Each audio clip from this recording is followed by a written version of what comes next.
Hello বন্ধুরা, আজকে আমি মৌরলা মাছের বাটি চচ্চড়ি রেসিপি নিয়ে হাজির হয়ে গেছি তোমাদের সামনে। আমার এই ছোট্ট শিবভুবিয়া চ্যানেলে সকলকে জানাই স্বাগত। আমি 100 গ্রাম মৌরলা মাছকে ধুয়ে নিয়েছি পরিষ্কার করে, আর লবণ মাখিয়ে নিয়েছি।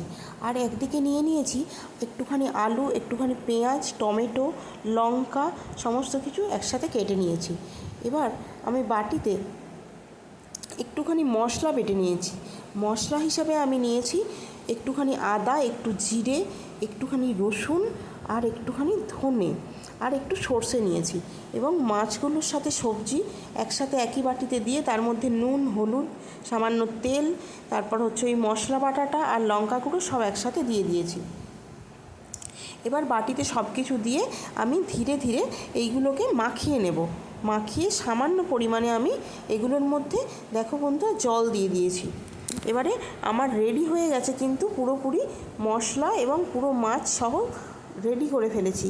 এবার এটাকে আমি বসিয়ে দিলেই আমার আস্তে আস্তে হয়ে যাবে মৌরলা মাছের বাটি চচ্চড়ি। এবার আস্তে করে আমি গ্যাসে বসিয়ে দিয়েছি। দেখো বন্ধুরা কেমন ফুটতে শুরু করেছে একদম, আর গরম একদম ধোঁয়া বেরোচ্ছে, তোমরা দেখতেই পাচ্ছ। মানে দেখে যতটা ভালো লাগছে, খেতে বলবো তার থেকে আরও 100 গুণ মনে হয় বেশি ভালো হয়েছিল। আমার তো খেতে খুবই ভালো লেগেছে। দেখো একদম হয়ে এসেছে। আমি অনেকক্ষণ ধরে আস্তে আস্তে একদম গ্যাসটাকে লো ফ্লেম করে এটাকে ফুটিয়ে নিয়েছি। এবার আস্তে আস্তে রেডি হয়ে গেছে আমাদের মৌরলা মাছের বাটি চচ্চড়ি। দেখি কেমন লাগছে তোমাদের বলবে, আর তোমরা সবাই বানিয়ে এটা ট্রাই করবে।